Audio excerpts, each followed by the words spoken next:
Reisilainele Estraveliga.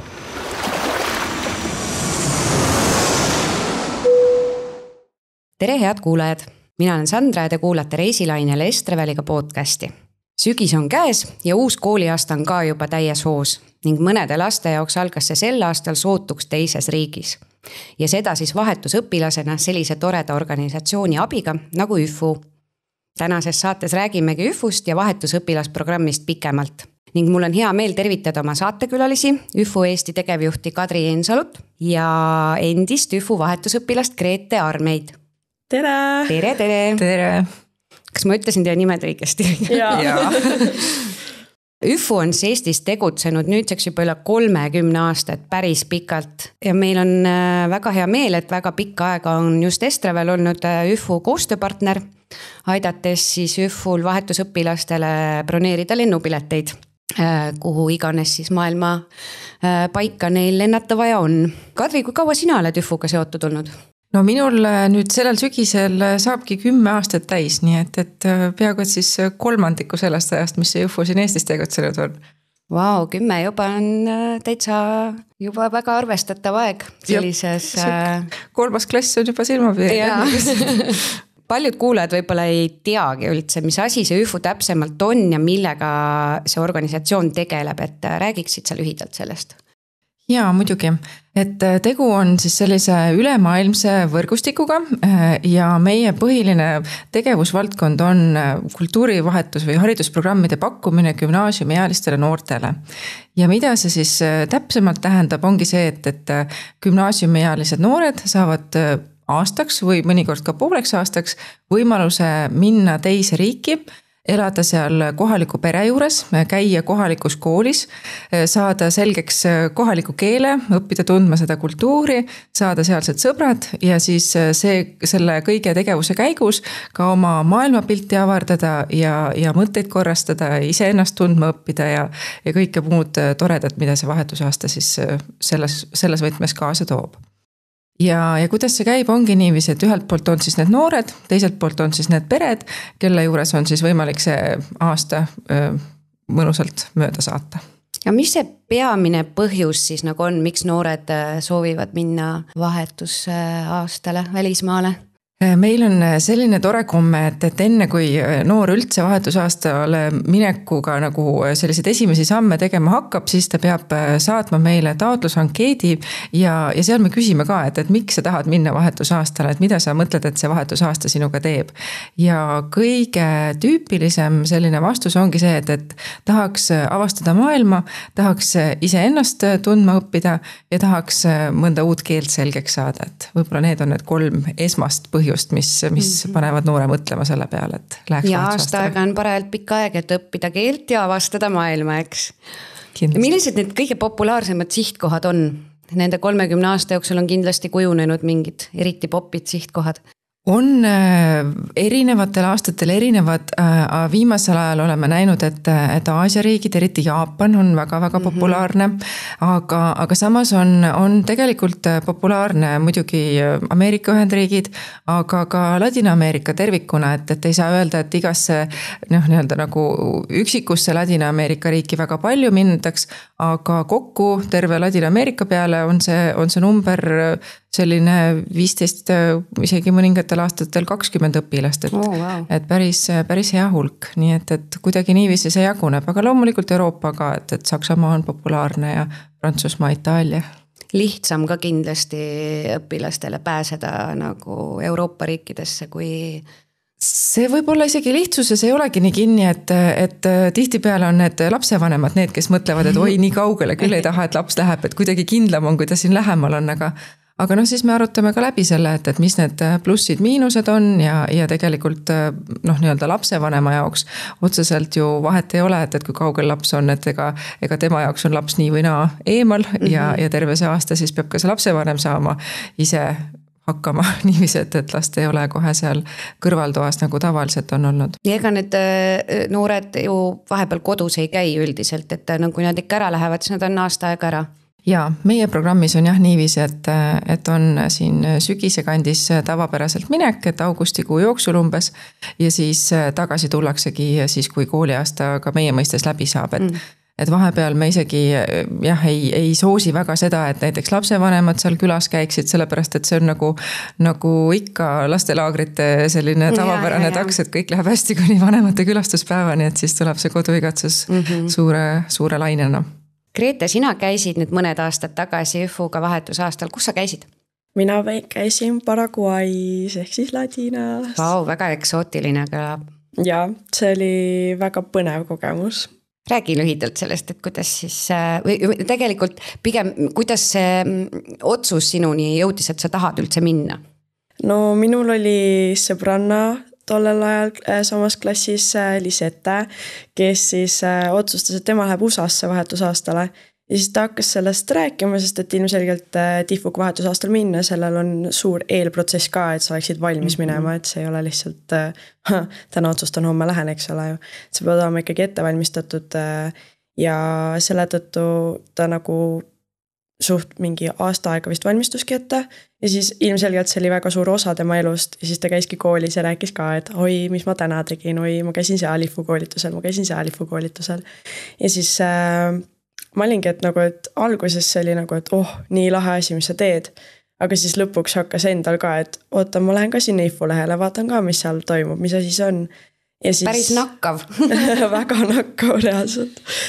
Ja siis oligi, kusjuures mina tahtsin ka alguses USA-sse minna, aga lõpuks ikkagi läksin Ladinasse, kuigi minu ema ka väga-väga soovis, et ma läheksin Lätti. Aga miks just kust see Paraguay tuli? Et kas sa tegid mingi Lõuna-Ameerika, keerutan sõrme ja vaatan, kuhu kukub? No mina... kuidas, ma ei tea, ma tahtsin mõtlesin, et okei, et USA-sse ei läinud lõpuks sellepärast, et inglise keelt ma oskan. Ja siis ma olin et okei, et siis mis on need riigid, kuhu ma saan minna, kus ma õpin uue keele selgeks. Euroopa oli minu jaoks liiga lähedal. Läti ka. Läti äärmiselt lähedal. Ja siis jäigi, et kas Ladina või Aasia ja tol hetkel ma olin vaadanud mingisuguseid Ladina, mingisuguseid sarju ja et kuulan Ladina muusikat, mulle tohutult on alati reggaeton meeldinud. Ja siis ma olingi, et okei, aga siis lähme Ladinasse kuhugi.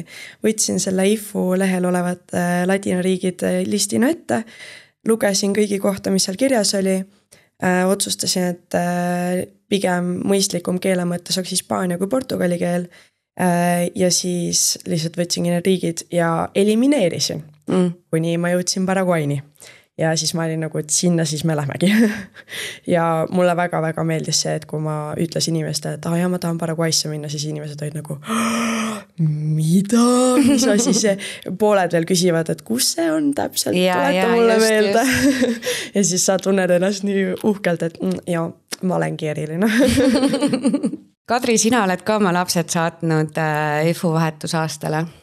Kus nemad käisid? Minul oli jah niiviisi, et mul tütar käis Mehhikos ja poeg otsustas siis natukene sellise võib-olla lähema valiku kasuks ja läks Iirimaale. Et temale tundus, põnev sihtkoht. Jah, temale tundus selline pisut melanhoolne Iirimaa ilm, see, mis teda tõmbas sinna poole, et pidavat palju vihma sadama. Ja ka teistsugune keel ju tegelikult ei ole päris inglise keel. Seda küll, jah.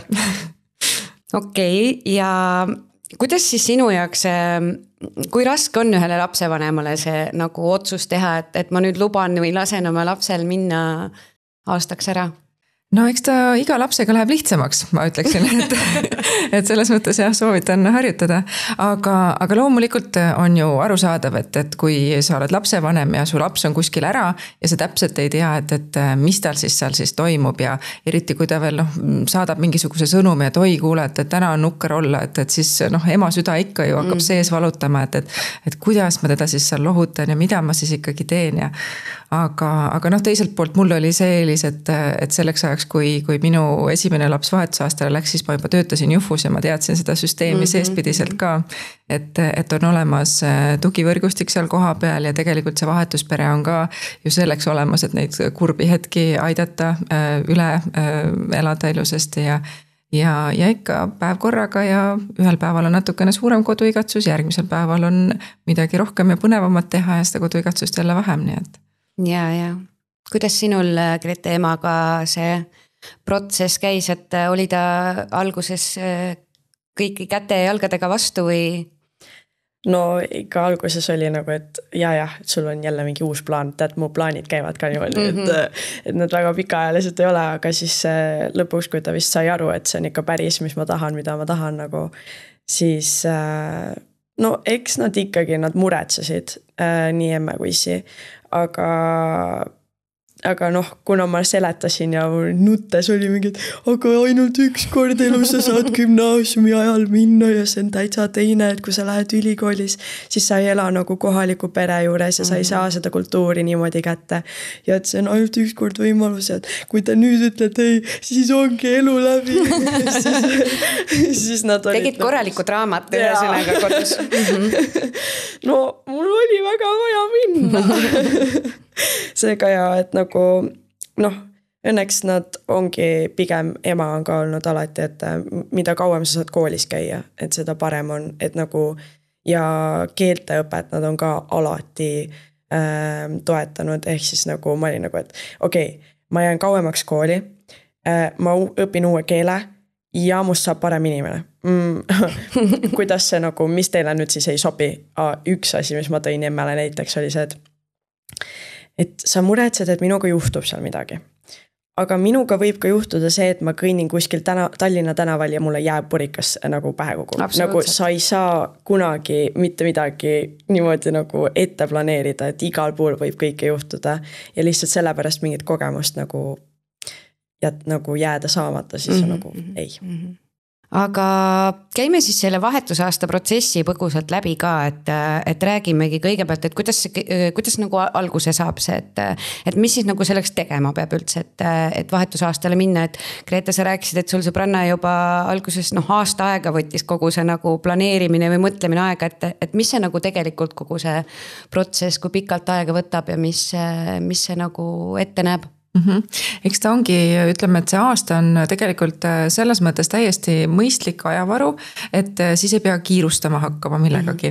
Et tegelikult on jah, esimene samm on selline nii-öelda taotlusprotsessi läbimine, et meil on rahvusvahelise standardiga ka ette antud sellised kriteeriumid, et kuidas me siis peame tegelikult nii-öelda testima selle tulevase vahetusõpilase valmisolekut selleks ettevõtmiseks. Sest olgem ausad, et üksinda sellises õrnas teismeeas kuhugi teisele poole maailma minna, et ega see on ikkagi hulljulge ettevõtmine ja noor peab ikkagi olema täie mõistusega selle otsuse taga, et sellest ilusasti asja saaks. Ja siis meil on jah selline nii-öelda esimene kohtumine noortega ja siis pärast seda me kohtume noore ja lapsevanemaga ja räägime siis põhjalikumalt juba läbi sellest, et mida see vahetusaasta endast kujutab, kuidas seal koolis käiakse, kuidas see vahetuspereelu välja näeb ja nii edasi. Ja siis hakkab nii-öelda lapsevanem ka juba kaasa mõtlema selles protsessis ja siis valitakse välja see riik, et kuhu täpsemalt minna, sõlmime lepingu ja seejärel hakkame siis ette valmistama niiviisi erinevate koolitustega, et mida siin Grete ka mainis, et meil on nagu kohustuslikud ettevalmistavad koolitused, kus tutvustatakse siis üldse kultuuri olemust, kuidas siis mõista seda kultuurishokki, mis meid kõiki paratamatult sellises olukorras seal tabab, kuidas leida sõpru, mis moel võõras keeleruumis hakkama saada, see keel selgeks saada, kõik sellised praktilised ja natukene võib-olla ka teoreetilised asjad käiakse läbi. Ja siis on vahetusaastale minek ja samamoodi seal vahetusriigis toimub ka läbi aasta selliseid erinevaid koolitusseminare, kus siis õpilased võetakse kokku, arutatakse, et kuidas on läinud, antakse soovitusi ja nõuandeid, et mis moodi edasi minna. Ja paralleelselt, et korra mainisin ka, et meil on see tugivõrgustik seal kõikides riikides olemas, et lisaks siis vahetusperele, kelle juures see õpilane saab elada, on olemas ka tugiisikud, et kellega saab oma muresid, rõõme jagada, küsimusi küsida, kui mõnest olukorrast ei saa üldse aru, et miks niiviisi on, et siis saab uurida näiteks tugiisiku käest, et kes siis aitab seletada ja öelda, et jah, et see võib-olla ongi kultuuriline eripära, et sina vaatad asjale nii, aga meie riigis me oleme harjunud vaatama natuke teisiti. ja siis jah, käiakse seal koolis koha peal. Keele üldjuhul saab selgeks sellise 2-3 kuuga niiviisi jutu tasemel ja siis sealt edasi aina ülesmäge. Vahepeal muidugi käivad sellised võib-olla meeleolu kõikumised ka, et tuleb selline koduigatsus. Ja siis jällegi on aasta läbi ja võtame taaskord kõik need õpilased kokku ja räägime läbi, et kuidas see läks vahetusaasta. Analüüsime, et mis sellest siis kaasa võtta, kuidas nüüd uue sellise mõnevõrra nagu uue identiteediga siin Eestis hakkama saada, Eesti eluga kohaneda ja siis ongi võimalus jätkata nagu Grete siin meie organisatsioonis ka vabatahtlikuna ja aidata kõike seda süsteemi siis käimas hoida. Kui palju taotlusi ÜFUsse näiteks 1 aasta jooksul laekub? Ühel tavapärasel aastal meil läheb välja õpilasi kuskil 70 õpilase ringis ja ütleme niiviisi, et iga 4. õpilane siis on lõplikult sinnamaani jõudnud, et ta sõlmib selle lepingu, et kuskil sihukene ikka palju. Päris mitu seda iga 4. siis umbes. Ja. Läheb siis reaalselt ka nagu vahetusaasta. Jah. Et seal on erinevad põhjused jah, et ütleme niiviisi, et seda esimest taotlusankeeti saata on ju lihtne, et seal tuleb lihtsalt natukene mõelda, et millisesse riiki ma tahan minna, kes ma olen ja mida ma sealt vahetusaastalt ootan. Aga siis, kui asi hakkab juba jõudma sinnamaani, et hakkame lepingut sõlmima, et siis võib-olla tuleb nagu kas hirm tuleb naha vahele või lapsevanem ei ole päriselt paadis või siis tulevad ka finantsilised takistused. Ma just tahtsin seda öelda, et paljudel ilmselt ka tuleb see raha probleem ette, et ka meile on laekunud päris palju selliseid toredaid kirju gümnaasiumi õpilastelt, kes küsivad toetust oma vahetusaastaks, et see on ju päris kulukas, et kui palju võib üks, ütleme siin, räägime praegu näiteks Euroopa mõnest sihtkohast, et kui kulukaks võib see minna umbes? Siuke suurusjärk. Euroopa sihtkohad on umbes siuksed 8,500, et natukene kallimad riigid või kui on keelekursust ka näiteks seal mõni riik, Prantsusmaa näiteks on kehtestanud sellise nõude, et kui prantsuse keelt ei oska, et siis ikkagi tuleb seal koha peal kohe intensiivkursused läbida, et siis see on juba sinna 9000 kanti see. Ja kaugemad sihtkohad? Kaugemad sihtkohad, ütleme tõesti, et Ladina-Ameerika tegelikult jääb ka sinna 9,5 kanti, et selles hinnas on sees siis lisaks nii-öelda kogu sellele programmi korraldusele ka lennupilet ja kindlustus ja siis loomulikult see sealpoolne tugi ja koolitused ka. Kuidas sinul, Grete, kas sina rahastasid täielikult ise või said sa ka mingeid abilisi leidsid? Ma kirjutasin ka toetajatele, ma ei olnud väga edukas nendes, küll aga mina näiteks käisin poes ja leidsin ühe joogi, mis mulle meeldis ja siis ma kirjutasin võtsin selle, see oli mingi Eesti firma poolt loodud jook ja siis võtsin selle veebilehe lahti, leidsin sealt mingi kontaktandmed, vist kirjutasin äkki kirja ka, aga siis helistasin. Olin nagu, et tere, mulle väga meeldib, olen minemas vahetusaastale, kas te sooviks mind toetada? Ja siis ta oli nagu, et oi, ma isegi ei tööta seal enam, aga nii tore, jaa. Ja siis saatis mulle reaalselt 20 €, mille ma olin nii uhke enda üle ja ma olin nii rõõmus sellel päeval. Mul tundus, et mu elu oli nii tore, aga ei, muu osa oli, ma sain number 1 IFUL stipendiumi, kandideerisin selle jaoks ja siis... Mis eeldused selleks on, et stipendiumi saada, vabandust? Ja stipendiumid on meil vajaduspõhised, et ongi, et kui on selliselt, ütleme, et majanduslikult keerukamatest oludest noored, et siis nende jaoks me paneme välja ka stipendiumid. See ei ole täisstipendium, siis ta ei kata nagu täisprogrammi tasu, aga see sama nii-öelda osaline programmi tasu katmine, pluss siis need samad liigutused, mida Grete rääkis, et pöörduda toetajate poole ja nii-öelda tutvustada oma plaani ja õppida ka selles mõttes eluks vajalikku oskust ise ennast nagu huvitavalt presenteerida võõrastele inimestele. Et siis selliste nii-öelda võtetega on tegelikult päris edukalt võimalik seda vahetusaasta maksumust enda jaoks vähendada. jah, no ma käisin selles mõttes suvel tööl ka ja kogusin ise ka, aga muidu suurem osa tuli tänu mu suguvõsale, et meil on hästi kokkuhoidev suguvõsa ja siis kõik natuke midagi panustasid. Ja seega mul on lihtsalt väga hea kogukond ümber, ütleme nii. Jah, et see on tegelikult ka üks selline nõuanne, mida me alati anname just ka, kui lapsevanem küsib, et kuidas siis see raha nagu päriselt kokku saadakse, sest et tõesti, et see esimese hooga, kui öelda 8500 eurot, et tundub tõesti väga suur.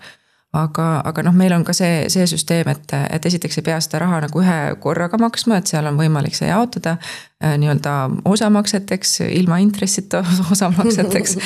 Ja siis see on ka üks põhjus, miks me ütleme, et mida varem alustada selle lepingu sõlmimisega, siis seda pikema aja peale saab selle raha nii-öelda nagu jupikesteks jagada. Ja tõesti, et kõik sünnipäevakingid, kõik sugulaste sellised panustamised, et igaüks paneb natukene ja niiviisi see raha tegelikult tulebki tilga haaval ilusasti kokku, et meil on iga aasta on noori, kes tõesti saavadki 100% oma vahetusaasta programmi maksumusest toetajate abiga kokku. Eriti tublid siis. Tõesti on. No väga põnev. Grete, räägi natukene oma vahetusaastast siis ka, et kuidas sulle Paraguay meeldis? Ma ütleksin, et ta on nagu igapäevaelu on tõesti Eestile sarnane. Selles mõttes minu arust see oligi minu suurim õppetund, et nagu tegelikult igal pool sa saad maailmas elada, sellepärast et nagu igapäevaelu on sama. Aga samas... Kas sa oled kuskil suurlinnas või pigem mingis väiksemas kohas? Ma olin tõesti pealinnas Asuncionis, võib-olla selles on ka asi, et ma siin elan ka pealinnas. Aga muidu ma ütleks, et ta oli nagu nunnuriik, aga samas nagu selles ongi, et nagu igas riigis on nii head kui halba, et asi, miks ma ei tahaks tagasi kunagi Paraguaysse nagu elama minna pikaajaliselt, on see, et seal on nii palju seda vaesust ja nad on väga usklikud inimesed ja neil on ka see poliitika on väga korrupeerunud ja neil on lihtsalt mingisugused seadused, millega ma ei suudaks elada. Ehk siis ma lihtsalt selles mõttes ka, et ma võin ju siit Euroopast oma hea hariduse saada, minna elama sinna ja olla üks rikkuritest, aga näha siis iga päev seda, et ma sõidan tööle ja ma näen inimesi, lapsi, kes peavad tegema, riideid pole seljas, magavad öösel väljas ja see on nii jube vaadata, et miks mul on vaja, ma võin ju siis sama hästi Euroopas siin elada ja nagu kui ma läheks sinna appi ja aitaks sellega kuidagi, okei, see on teine asi, eks ole. Aga kui ma lähen lihtsalt, et mul on nii lihtne seal elada oma hea haridusega, siis ma ei pea seda õigeks ja ma ei taha seda teha. Aga muidu, kas sul selle nii-öelda pereelu ja õpingute kõrvalt oli aega ja võimalust ka Paraguayd nagu avastada rohkem, nagu et suur riik ikkagi? Ja selles mõttes, et kuna mu pere oli nii suur, siis me ei saanud... Kui suur su pere oli? Mul oli, mitte nüüd liiga suur, aga ema, isa ja siis 3 last ja siis mina. Et suurem kui nagu minu pere siin Eestis ja ikkagi arvestatava suurusega pere, et kui sa lähed reisile, siis sul peab ikkagi see summa läheb nagu, isegi kui sa nagu seal Paraguay sees kuhugi reisid, siis ööbimiskohad ju ikkagi maksavad ja mu perel tol hetkel lihtsalt ei olnud finantsiliselt võimalik niimoodi üle reisidel käia Paraguays.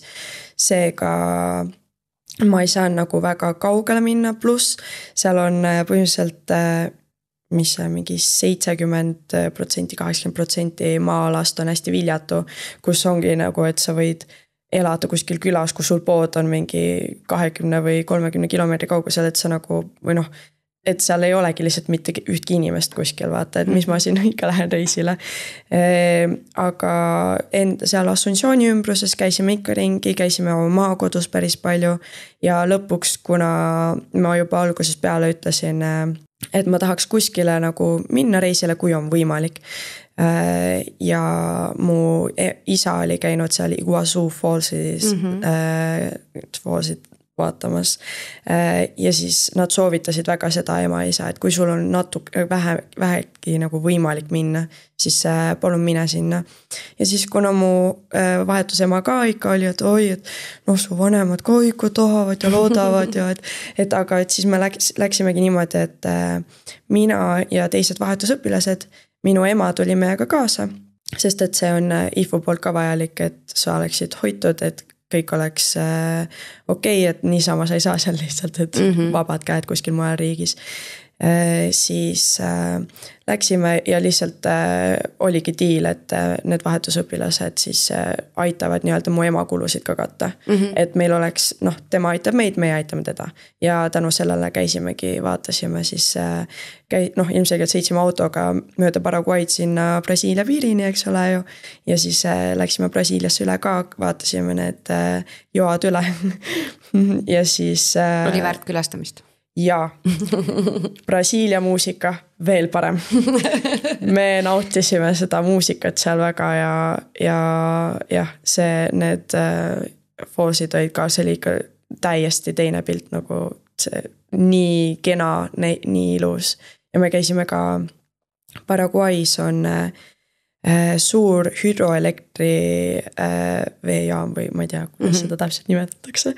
Aga käisime seal ka, kahjuks tol hetkel see tamm oli kinni, ehk siis sealt vesi ei voolanud. Aga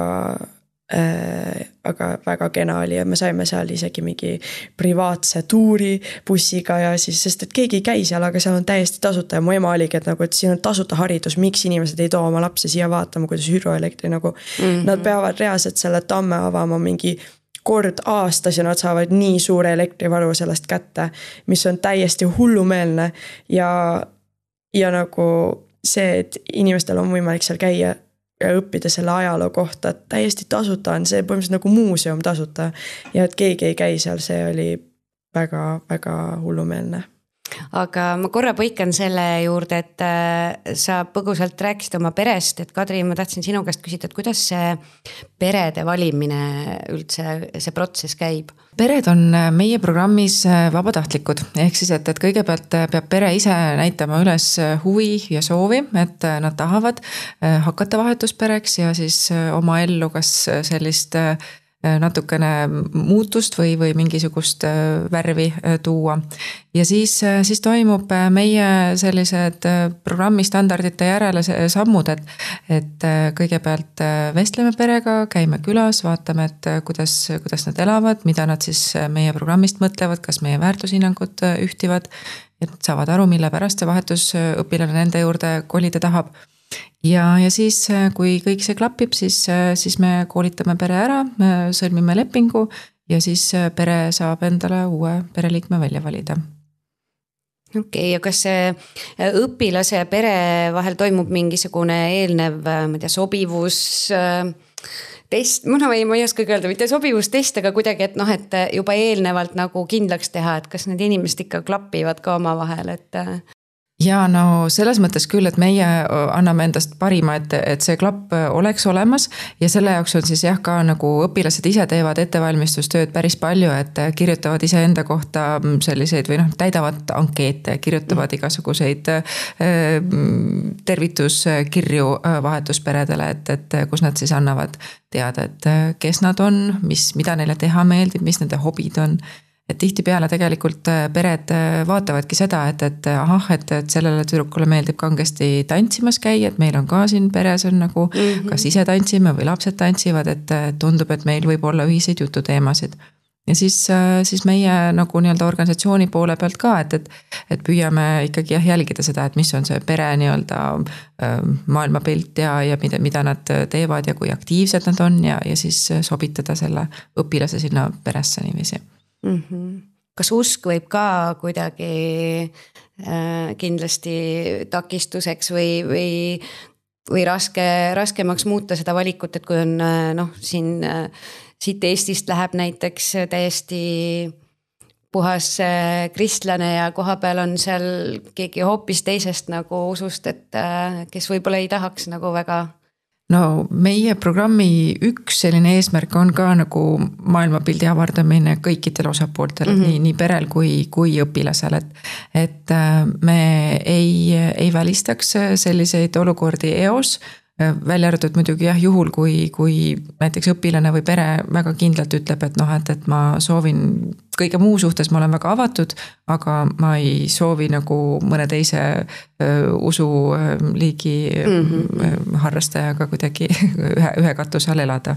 Et sellistel puhkudel me saame seda arvesse võtta, aga üldiselt jah, me püüame nagu just oma haridusprogrammi nimega välja teenida sellega, et see on selline õppimine ja arenemine kõigi jaoks, et mitte küll koolipingis ilmtingimata, aga just elu ja tegemiste käigus. Grete, sina rääkisid, et paraguaylased on väga usklikud, et sinu pere oli siis ka väga usklik, jah? Ja minu pere on siis katoliku usku seal Paraguay's ja siin on mul ateistlik pere ja ma ise olen ka pigem ikka agnostik ateist ja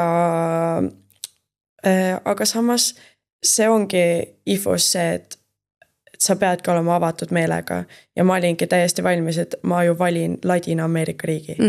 See on suurema tõenäosusega ma juhtun kuhugi katoliku perre ja ma olen valmis nendega kirikus käima, kui see on neile oluline ja sul on ankeedis seda võimalik kõike väljendada.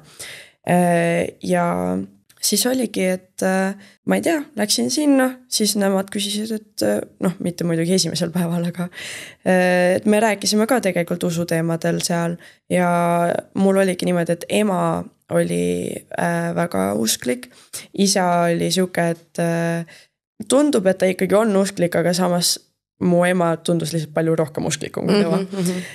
Ja siis lastele anti nii-öelda vaba valik. Kõige vanem oli juba julges öelda, et ma võib-olla ei ole nii usklik kui teie, aga et ikkagi selleks, et lihtsalt pere osa olla, siis käis ka ikka kirikus, et see ei olnud kellelegi vastu tahtmist. Ja siis keskmine vend oli siuke, et mina ei tea, usklik või mitte usklik, vahet ei ole.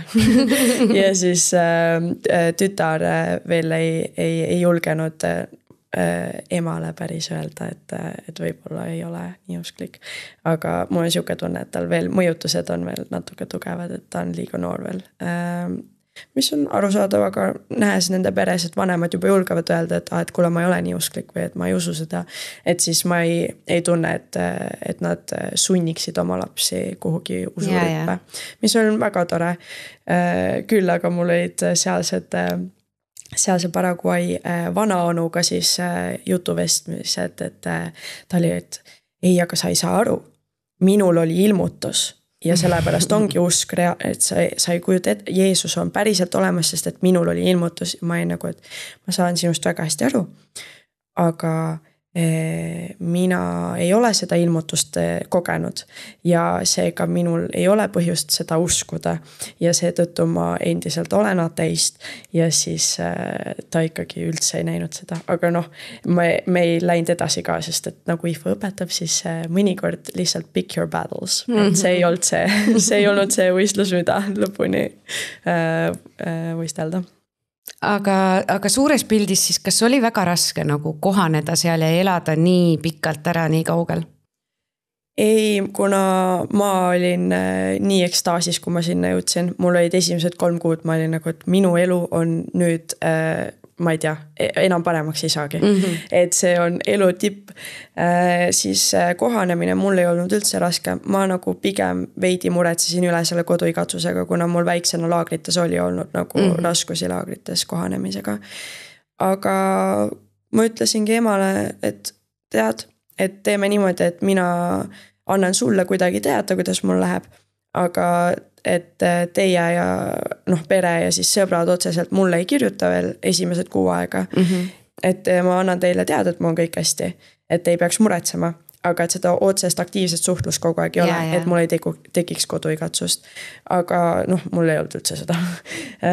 Ja siis peale 3 kuud, ma ei tea, ja siis lihtsalt elu läks edasi, ma olin juba harjunud, et siis ei olnudki enam väga midagi muretseda. Aga kui kiiresti sinust sai nii-öelda kohalik või tundsid sa ennast üldse kogu selle aja, et sa oled kohalik? Ei, sellepärast, et vahet ei ole, kus sa kõnnid ringi. Nad nagu paraguaylased saavad nagu kohe sekundiga aru, et sa ei ole kohalik. Aga nad muidugi kõik tembeldavad sakslasteks. Et kedagi teist ei eksisteeri ainult sakslased. Kõik valged on sakslased. Jah, põhimõtteliselt. Aga ei, et nagu jah, ma ei tundnud ennast kui nagu paraguaylane, aga kui ma näiteks tantsisin või oligi, et nagu see just minu see tantsugeen ja see ekstravertsus, nad olid nagu, et kuule, me kuulsime, et eestlased olete külmad, et mis värk. Mis värk sinuga on? Mis värk sinuga on, et see nagu praegu ei tööta nii, on ju. Aga keel kui kiiresti tuli? Õppisid sa enne ka või läksid sinna täiesti puhta lehega? No ma olin ainult mingi Duolingos natuke õppinud, aga mul oli see eelis, et ma oskan hästi inglise keelt ja inglise ja hispaania keel on tegelikult nagu osad sõnad on nagu täpselt koopiad. Ja siis ma olin õppinud ka prantsuse keelt, kust on veits seda grammatika poolt. Oli juba aluseks, aga muidu olin lihtsalt Duolingos mingisuguseid lihtsamaid sõnu õppinud, läksin kohale. Ja minu host ema räägib ikkagi seda juttu, et esimene päev, kui mina tulin, ehk siis peale 3 päeva IFU-laagris, kus meile natuke hispaania keelt nagu mingi ei tegelikult isegi seal väga ei õpetatud, aga põhimõtteliselt ta oli nagu, et et sina tulid autosse ja sina oskasid hispaania keelt. Ma olen nagu, et okei, aga kus on see 3 kuud, kus ma sul Google Translate kogu aeg käes käisin, kus see nagu maagiliselt ununes ära sul. Aga et kuna mul nagu läks keelega väga hästi ja siis mu pere, kui mul need teised vahetusõpilased käisid külas, siis mu ema isa olid kogu aeg, et sa õpid kõige paremini, sul on kõige parem mingi hispaania keel, et sul on juba nii hästi selge. Ja siis ma olin nagu, täpselt nii. Aga on endiselt hispaania keel nii-öelda, võid rääkida vabalt? Jaa, ma saan nagu absoluutselt kõigest aru, aga ma ütleks, et kuna mul seda praktiseerimist on vähemaks jäänud, siis sõnavara, need sõnad lihtsalt ei tule enam nii kiirelt meelde. Et ma tean täpselt, mis ma tahan öelda ja kõik filler wordid ma suudan nagu öelda hispaania keeles, aga siis kui on reaalselt seda mingit konkreetset sõna vaja, siis ma olen nagu, et oota, ma nüüd mõtlen natuke. Aga ma käin nüüd hispaania keele tundides, sain Tartu Ülikooli 3. aasta romanistika hispaania keele tundi, sest et ma ikkagi olen nii hea selles. Ja siis ma olen niimoodi, mulle nii tohutult meeldib nendes tundides ja ma just rääkisin oma emale ka ja siis ema rääkis eile selle tähendab host emale siis ja host ema siis rääkis host vanaemale ja siis mu vanaema kirjutas mulle oli nagu, et tead, ma kuulsin, et sa käid hispaania keele tundides, nii tore, et sa õpid ja et sa olid ikkagi nii hästi õppisid selle selgeks ja igatahes ja me kõik, mina ja mu pere oleme kõik väga õnnelikud sellele. Aga sinu sealne pere, need õed ja vennad olid sul eakaaslased või pigem? Ja mul oli siis keskmine vend, kes oli minuga täpselt sama vana, käisime samas klassis ja siis oli vanem vend, oli äkki 2 aastat vanem ja siis noorem õde oli tol hetkel 13 ja ma olin 17, seega 4 aastat vahet ja siis et nagu enam-vähem suht samad eakaaslased, jah. Aga ma saan aru, et see ei ole ikkagi eelduseks, et peab sellel perel olema samas eas lapsed kodus? Ei, see ei ole üldse eelduseks, jah. Et tegelikult meil Jufus jah, see pere nii-öelda kontseptsioon ei ole väga kindlaks määratud, et milline see täpselt siis olema peab, et ema, isa, poiss, tüdruk ja kuldne retriiver. Et tegelikult jah, et nii kirju nagu see maailm on, et nii kirjud võivad olla ka meie Jufu vahetuspered. Ja me ise nagu vaikselt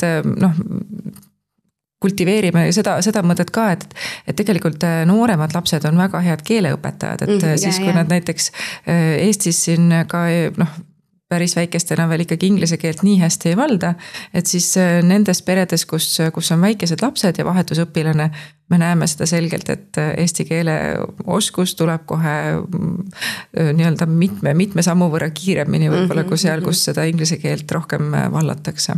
Tahtsin veel rääkida sellest ka, et paljud ilmselt ei tea, et lisaks sellele, et siis ÜFU saadab eks ju Eesti noori laia maailma õppima ja kogema kõike seda, mis nendel riikidel pakkuda on, siis vastupidi võtab ÜFU ka laiast maailmast vastu Eestisse õpilasi. Ja pakub neile siin siis vahetuspere ja teie mõlemad olete ka vahetuspere rollis olnud. milliste riikide lastele teie vahetusperena olite? No meie pere on kokku päris mitmel korral olnud, et on olnud lühemaid ja pikemaid perioode, et võib-olla kõige pikem periood oligi siis selline oktoobri algusest kuni vahetusaasta lõpuni me olime ühele prantsuse poisile vahetuspereks. Ja siis enne seda on olnud meie juures siis Argentiina noormees, Ungarist noormees, USA tüdruk ja teil on ikka päris palju rahvast. No vägev. Ja Grete, sina? Meie pere oli siis, ma ei tea, kas 2 korda saab nüüd öelda, aga et kõigepealt oli siis meil üks USA poiss, aga see oli ainult lõpus mingid paar nädalat, et sellel eelneval vahetusperel lihtsalt olid enda peres vanaemaga mingid tervislikud probleemid ja siis oli vaja lihtsalt uut kodu, et siis me aitasime nad lõpus välja. Aga muidu me võtsime siis Jaapanist, Shuchi, aastaks ajaks peale siis minu vahetusaastat. Ja kuidas oli see kuidagi, muidugi see on teistmoodi, aga kuidas nagu oli, et võrrelda nagu, et olid ise just vahetusõpilane ja nüüd nagu vastuvõtja rollis, et... See oligi nagu, et ma olin teisel pool ja nagu, siis ma olin nagu, tegelikult nagu väga midagi ei muutu, et loodetavasti siis minu hostperel oli ka siuke, et lihtsalt elu läheb edasi, aga on üks inimene rohkem maailmas on ju. Aga samas siis sa oled, et mõned asjad, mis ta teeb nagu teistmoodi ja siis ma hakkasin jälle mõtlema, et appikene, et kas mina olin ka nii veider mõnikord, et isegi mitte, et oleks nagu midagi veidrat halba, vaid lihtsalt, et ongi mingi kultuuriline erinevus ja siis sa oled nagu, et ei, aga mina olen ikka ju tavaline. Kuigi nagu Eesti kultuur võis neile ka nagu, et Grete, mis asja? Ja. Aga jaapani keele said ka selgeks? Ei. Isegi mitte natukene? Ei. Aga tema eesti keele? Ja ta oli väga tubli, kusjuures täpselt samamoodi meie peres on siis emme ja mina ja siis kutsu oli. Aga ta käis mingi ühel nädalavahetusel oma mingi teisel Jaapani vahetusõpilasel külas, kus olid väiksed lapsed. Tuli tagasi ja rääkis 3 korda rohkem eesti keelt. Me olime nagu, okei. Aga ja, et kui tal oli alguses selle inglise keele ka ikkagi natuke raske, aga kuna aga siis selleks, et üldse midagi nagu kommunikeerida talle, me pidime ikkagi inglise keelt alguses kasutama. Aga siis ühel hetkel, kui ta oli juba rohkem sisse elanud, siis mu ema oli, et kuule, et nüüd küll aitab, et mina väga tahan, et sa eesti keelt õpiksid, on ju. Et kui sa tuled koju, et siis proovime ikkagi eesti keeles ja eriti, et kui me oleme kuskil õhtusöögi laua, siis me nagu küsime sult täpselt samad küsimused iga õhtu. Mis sa täna koolis sõid? Kuidas sul läks? Et siis ta pidi valmistuma nendaks ja siis ta oligi, et õppis samm haaval ja siis kuidagi tundus, et kogu aeg nagu natuke areneb, aga et mingit suurt hüpet ei ole ja siis viimane nädal enne, kui ta ära läks, siis ta hakkas kõigile maad ja ilma seletama eesti keeles ja me olime seal kõrval nagu kust see nüüd siis tuli, et kas sa lihtsalt ei julgenud enne rääkida või sul oli... Pigem on jah asi selles julguses, ma arvan, alguses. Korra põikan veel tagasi Paraguaysse, sa mainisid praegu, et su Jaapani vahetusõpilane käis teisel Jaapani vahetusõpilasel külas. Kas sinul Paraguays oli ka kellelgi teisel eestlasel külas käia?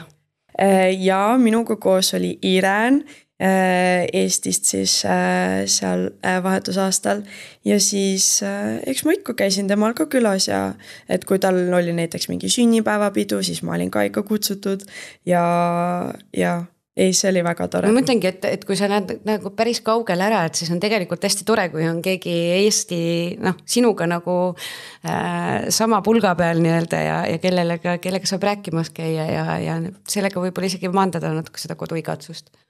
Jah, seda kindlasti ja kui nüüd isegi nii hästi ei lähe, et teine eestlane seal on, et siis teisi Jõhvu vahetusõpilasi on ikka ja juba see ka liidab, et meil on nagu nii-öelda ühine taust, et me oleme mõlemad vahetusõpilased siin selles samas riigis ja nii leitakse ka endale väga, väga pikaaegseid, kui mitte lausa eluaegseid sõpru.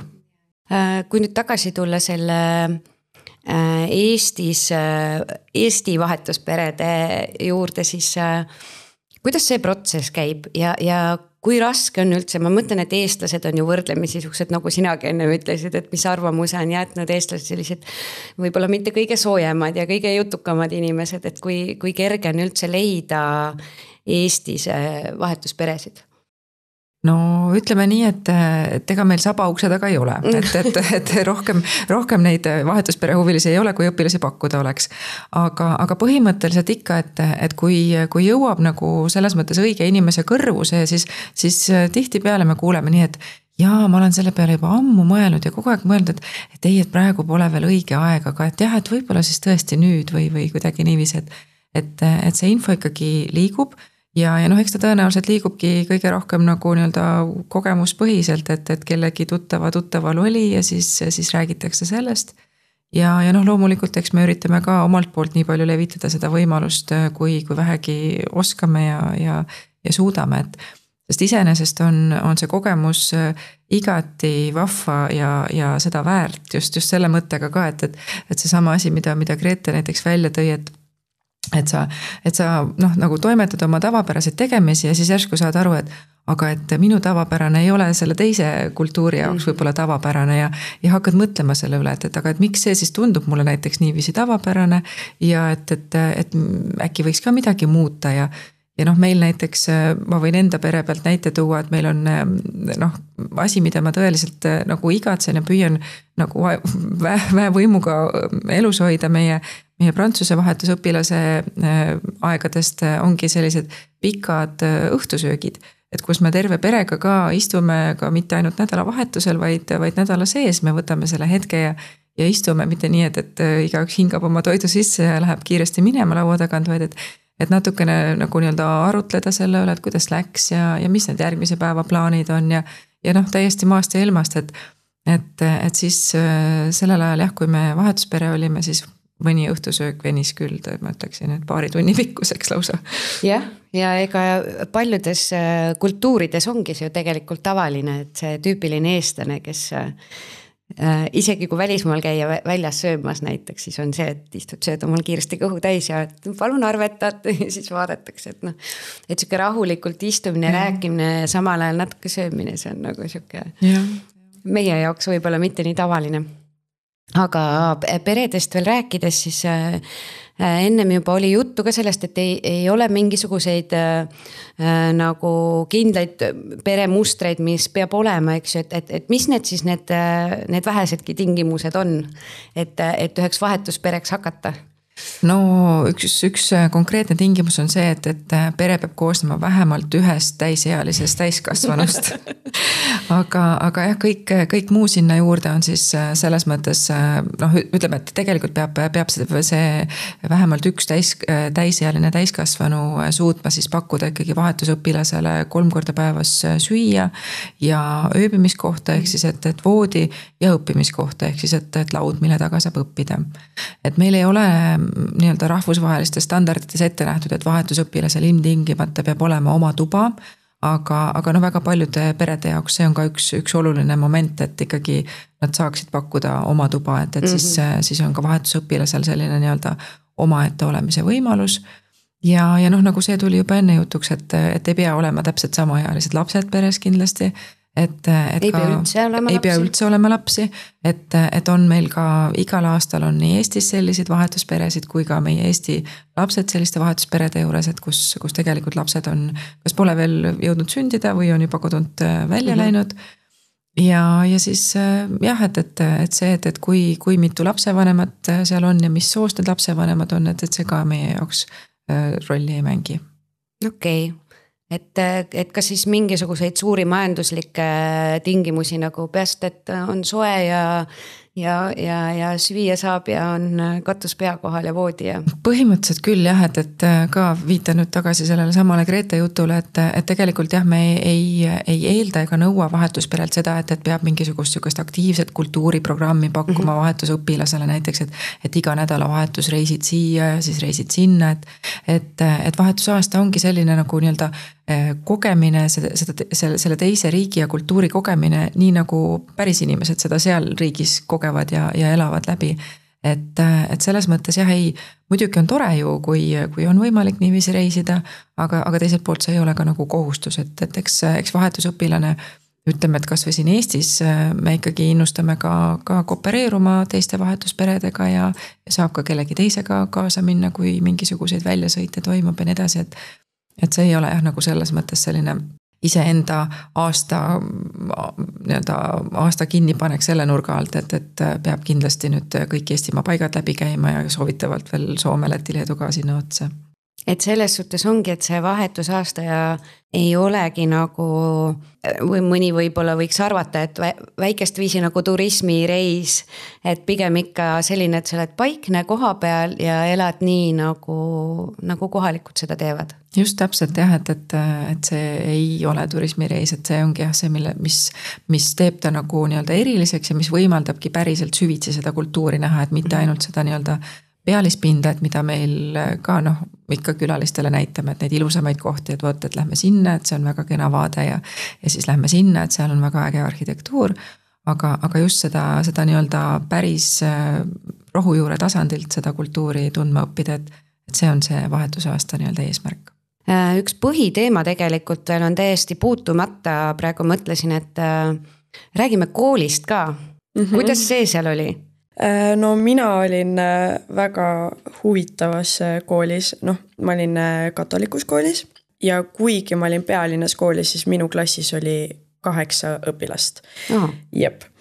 Ja meil ei olnud ka mingi eraldi suundi, et oligi iga klass, ehk siis nagu ütleme, et mingi 11 klassi, et ei ole mitut klassi nagu siin oli, et A, B, C, vaid oligi lihtsalt üks klass ja siis 8 õpilast ja üks neist oli mu hostvend. Et nagu selles mõttes sealt ma mingi suuri nagu palju tutvusi ei saanud, aga sain kallid tutvused. Aga ja kui rääkida, et mis oli nagu teissugune, siis meil oli seal loogikatund, mis minu arust ei olnud absoluutselt loogiline, aga see selleks. Siis oli ilmselgelt usutund ja kõik muu oli ikkagi suhteliselt sarnane. Mis mind kõige rohkem üllatas oli see, et tol hetkel, kui ma vahetusaasta tulin, siis ma Eesti kooli jätsin pooleli 11. kuna ma käisin nii-öelda jaanuarist jaanuarini siis vahetusaastal. Mis ei ole tavapärane, aga juhtus nii. Ja siis ma olin just jätnud 11. siin pooleli, pärast jätkasin seda. Ja 11. siin ma pidin kirjutama uurimistööd ja siis ma läksin Paraguaysse ja ma pidin jälle uurimistööd kirjutama. Ma olin nagu, et palun lõpetage ära, ma ei jaksa. Aga õnneks nad olid väga rahul sellega, et ma lihtsalt rääkisin siis oma Eesti uurimistööst neile seal hispaania keeles ja esitlesin seda. Et õnneks nad ei sundinud mind tervet 40 leheküljelist hispaaniakeelset juttu kirjutama handbookidest. Aga tase kuidagi, õppetase ei olnud kuidagi erinev, et madalam, võib-olla tihtipeale räägitakse, et Eesti koolides õppeprogramm ja kõik on nagu nii nagu raske ja nii nagu kõrgel tasemel tegelikult on Eesti õpilased, et mujal maailmas nagu kuidagi, ma tean, et ma ise, kui ma käisin Saksamaal isegi 20 aastat, 30 aastat tagasi, jah, võis olla küll nii, siis mulle nagu tundus küll, et nad on natuke nagu maas. Nagu ja selles mõttes, et jah, selles mõttes, et füüsika ja keemia ja matemaatika ikkagi vastu ei saa, aga ilmselgelt hispaania keelt õpetasid nad kõrgemal tasemel. Aga ma ütleks, et see loogikatund tegelikult on minu arust see sama nii-öelda loogikatabel või tõeväärtuse tabel õppis mina alles ülikoolis. Ehk siis selles mõttes jällegi võib-olla olid nad ees, eks ole. Aga jah, et selles mõttes füüsika ülesanded olid tunnis, tegime läbi ja siis tuli töö ja siis olid need täpselt samad, isegi numbrid ei olnud vahetunud, tekst ka ei olnud, nagu kõik oli täpselt sama, ma ei nagu, et mis selle nagu point on. Aga oli nii. Okei, nii et kool erilisi raskusi ei valmistanud sulle? Jah, keemias, füüsikas, matemaatikas ma sain väga kenasti hakkama, sest et seal sa vaatadki rohkem nagu neid numbreid. Aga kui oli juba, meil oli poliitikatund ka, ja. See läks mul täitsa meelest ära. aga hispaania keele tundides oli tohutult keeruline, sest et ma ei saanud mitte midagi aru ja siis oli raske juba keskenduda ja siis ega ma vist sellele õpetajale väga ei meeldinud. et seal oli mul lihtsalt tohutult keeruline keskenduda, sest et ma üritan 10 minutit kuulata ja mu aju väsib nii ära, sest et kõik sõnad on täiesti uued ja seal ilmselgelt nad ei räägi nii nagu kodus räägid, vaata. Ehk siis see oli väga raske tund minu jaoks. Kuidas on muidu nende koolidega, et kas kui pere on valitud, eks, et kas on nagu see ka, et see kool, kus pere lapsed käivad näiteks või et läheb sinna kooli või kuidas see kooli valimine nagu käib ja et kas kõik koolid ilmselt ei ole ka valmis ju võtma vastu rahvusvahelisi õpilasi? Jah, ütleme niiviisi, et me tavaliselt püüame leida kooli, kuhu seal vahetusõpilasel just selle pere juurest on kõige mugavam käia. Et on mõnikord siis jah niiviisi, et valitaks või pere ise soovitab, et meie lapsed käivad sinna kooli, et ja kuna meil logistika ongi nii pidi, et me a la hommikul viime neid autoga sinna, õhtul toome, et siis on mugav, kui vahetusõpilane ka käiks seal koolis.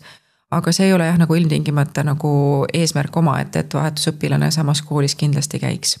Et pigem me tahaksime jah nagu panna vahetusõpilase sellisesse kooli, kus on toetav koolikeskkond ja ka õpetajad leiavad selle pigem sellise rõõmsa väljakutse olevat, et kedagi teisest keele- ja kultuuriruumist siis õpetada ja eestlaseks kasvatada. Ja mis ma tegelikult tahan öelda Eesti koolide kiituseks kindlasti seda, et väga paljud koolid on väga avatud. Et meil on... Eestis kindlasti vist enamus, aga Paraguay's võib-olla oleks juba natukene raskem leida selliseid koole, kes oleks valmis võtma vastu. Vahetusõpilasi, selles mõttes, eks meil on ka nagu igal organisatsioonil on juba tekkinud sellised nagu head suhted mõnede koolidega, et kellega siis saab ka tulevikus suhelda ja asi, mida me teeme, on ka see, et me oma nõuandeid ja tarkusi ja soovitusi alati jagame koolidele siis, et mismoodi seda vahetusõpilast siis näiteks tundi kaasata, kui ta tegelikult alguses ju ikkagi kohalikku keelt veel ei oska, mis need võimalused on ja kui et koolid saavad ka oma võimaluste piires paindlikult seda tunniplaani näiteks õpilase jaoks kohandada, et mõned siin on praktiseerinud näiteks seda, et väikeste lastega niisugused eestikeelsed tunnid, et aitavad just ka seda eesti keelt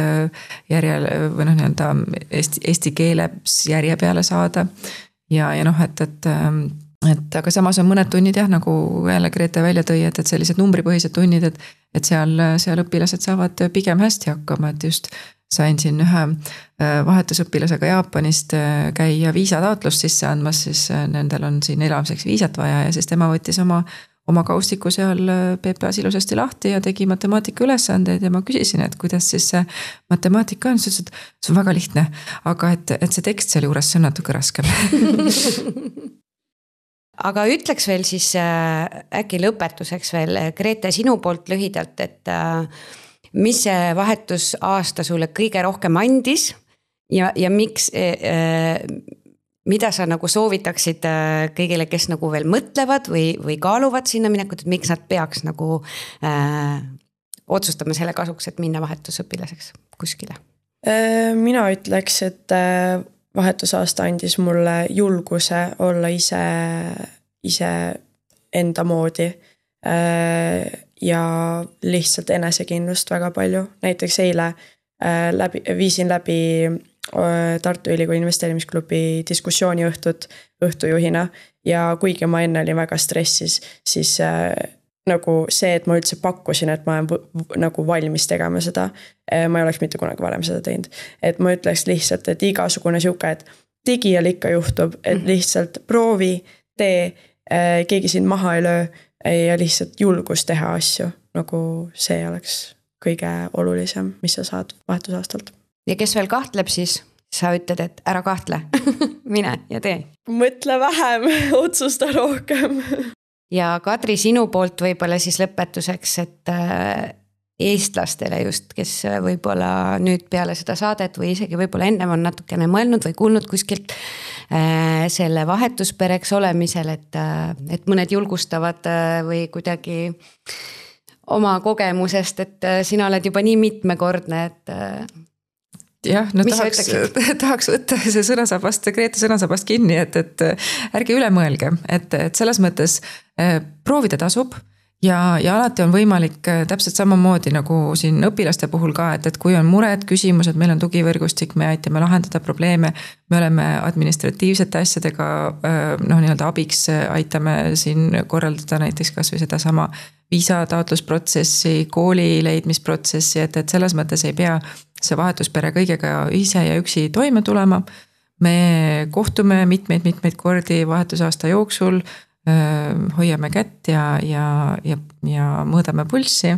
Nii et selles mõttes tasub ikkagi astuda oma sellisest mugavustsoonist välja ja saada see kogemus. Ja kui esimene kord on tehtud, siis järgmised lähevad juba nii kergelt. Siis on juba ainult andke minna, et siis juba lapsed hakkavad kodus küsima, et kas see aasta siis tulegi vahetusõpilast. No selge, ma väga tänan teid siia tulemast ja rääkimast oma kogemustest ja ÜFU tegemistest ja ma loodan, et süstisime nii mõnelegi kuulajale väikse mõttetera sisse. Aitäh teile tulemast! Suur tänu kutsumast! Kuulmiseni!